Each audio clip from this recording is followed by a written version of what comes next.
Hey everyone, Rua here with a belated version update editorial. I've taken my time with this one partially due to it being a busy time of year for me, but more so because a lot has happened this time around.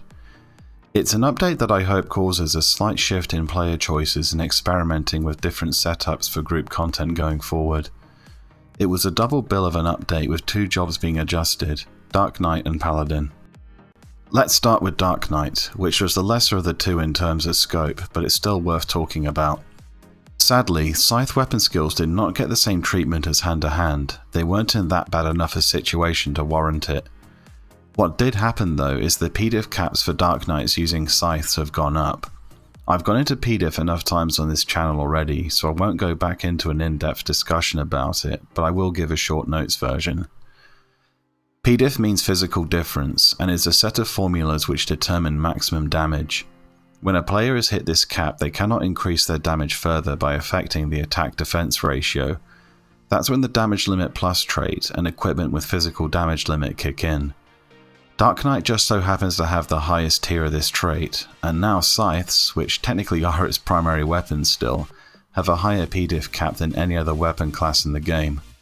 Scythes have always been Dark Knight's better utility and skill chain option, with greatswords doing better in Zerg rush situations, but this update has narrowed the gap a bit. I'd still say greatswords are better when you need to forego strategy and just mindlessly punch out damage, but the gap has still been closed a bit. As I just said, scythes are far superior for utility, skill chaining, and especially for survival if you have the apocalypse. This update has just made them so that all those benefits do not come at such a steep relative DPS loss. PDIF still applies to maximum weapon skill damage as well, so it is something of a buff to certain scythe weapon skills. It's an indirect buff, but hey, it's something. On to the second part of the update. Let's be real, Paladin has been in a bad place for a while now. Runefencer undeniably takes hits better than it when comparatively geared. It holds hate on multiple targets far better, and can even be purposed into a strong DPS while retaining its tanking capacity, provided the player knows what they're doing when they do so.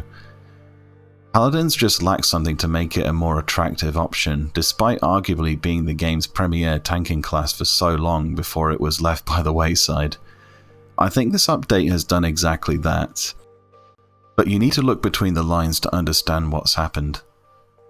Paladin was given access to Banishka, a spell which is not really meant for damage, but rather to reliably register hate on multiple targets from a distance, without relying on a sub-job. This is something it really needed, as it can now compete with Runefencer in this category. Paladin was also given a new ability called Majesty. Majesty reduces the recast timer of all a Paladin's cure spells, and also forces them to become area of effect, essentially turning them into Curaga spells. Better yet, Majesty also increases cure potency by 25%, a figure which will break the 50% cap on equipment if it's already reached. This means that a Paladin actually has a much easier time reaching the absolute cap for cure potency than even a White Mage. The implications of this are pretty substantial, and while it probably won't cause players to abandon preconceived notions immediately, I think it will eventually result in other, and perhaps even better gameplay tactics emerging. Let me explain where I'm coming at this from. It's been a recurring theme among my mage job guides that the healers have a pretty hard time of it in this game. Far too much unwanted stress and responsibility is placed in the hands of those who take the role on. Even White Mage, the game's esteemed top-tier healer, can have a very hard time when things start getting hectic, with both damage and status ailments flying around.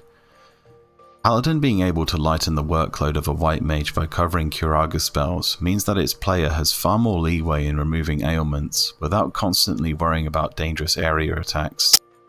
This is also an indirect update to Red Mage, as not being able to cope when strings of area attacks go off was what was holding it back from being a truly viable choice for the healer's role. It could main heal in some content, don't get me wrong, but this update has really expanded what it can safely do.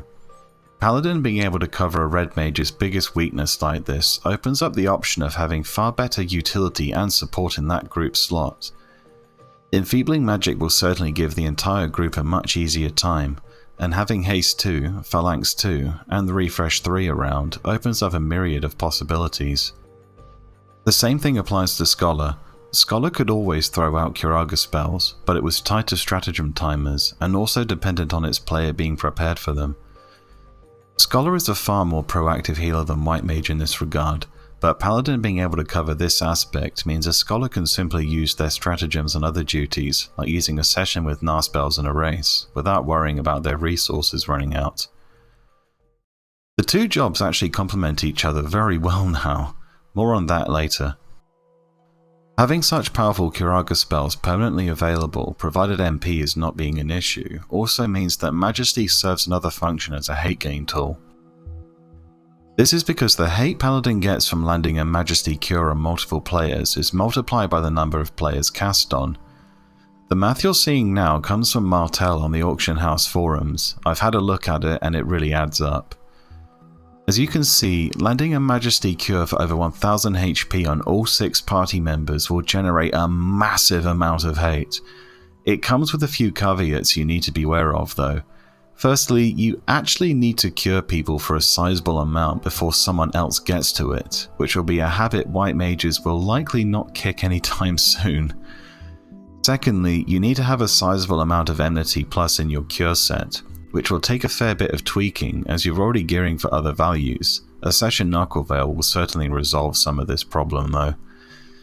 Finally, and here's the real downer, Cure Enmity is heavily reduced when the player has hate registered on multiple targets, going the opposite way on the previous multiplier calculation, instead being divided between the number of targets you currently have hate on. This is something that happened way back when Enmity was overhauled, and while it was originally meant to help White Mages not get so much hate from their own Curaga spells, Paladin got caught in the crossfire. This basically means that when you have Banishka registering hate on multiple targets, you're better off using a self-targeted job ability like Palisade or Rampart to quickly gain hate on everything you've just pulled. Coming back to my previous ramblings on Scholar now. Scholar being a group's healer means that a Paladin gets a myriad of tools to help facilitate its new role. A Session Aquaveil means a Paladin is not so reliant on spell interruption equipment. Aurora Storm 2 will push its cure potency even further, and Refresh and Embrava both will help it maintain its MP pool. The two jobs complement each other really well, with Scholar being able to maintain the group's HP with Regen and Stone Skin, and with Paladin being able to immediately respond to incoming area attacks. Paladin can also more than take the heat if Caper Emissarius drops all the group's hate on them at once. Paladin now having a duality to its role as both a tank and a healer also means that it resolves the pre-existing problem of this game lacking viable options for healers beyond White Mage. Personally, I think this was a good move on the developer's part. I hope that Scholar would have gotten what Paladin just did get, but looking at it again, it makes sense for this ability to have gone to it. This all begs the question though, is Paladin fixed? Not entirely.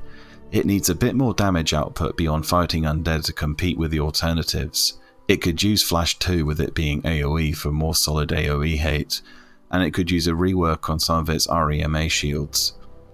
What this update has definitely done though is open the possibility of other jobs taking the White Mage's space in the group, provided a Paladin is there to cover them. White Mage is still the game's best healer, but having the far superior utility and support of a Red Mage or Scholar around could lead to a number of creative setups. Ultimately, I'd say Paladin is closer to Runefencer now, even better in some respects, but this is a topic that needs its own video to elaborate on. Anyhow, I'll sign off here. Catch you soon.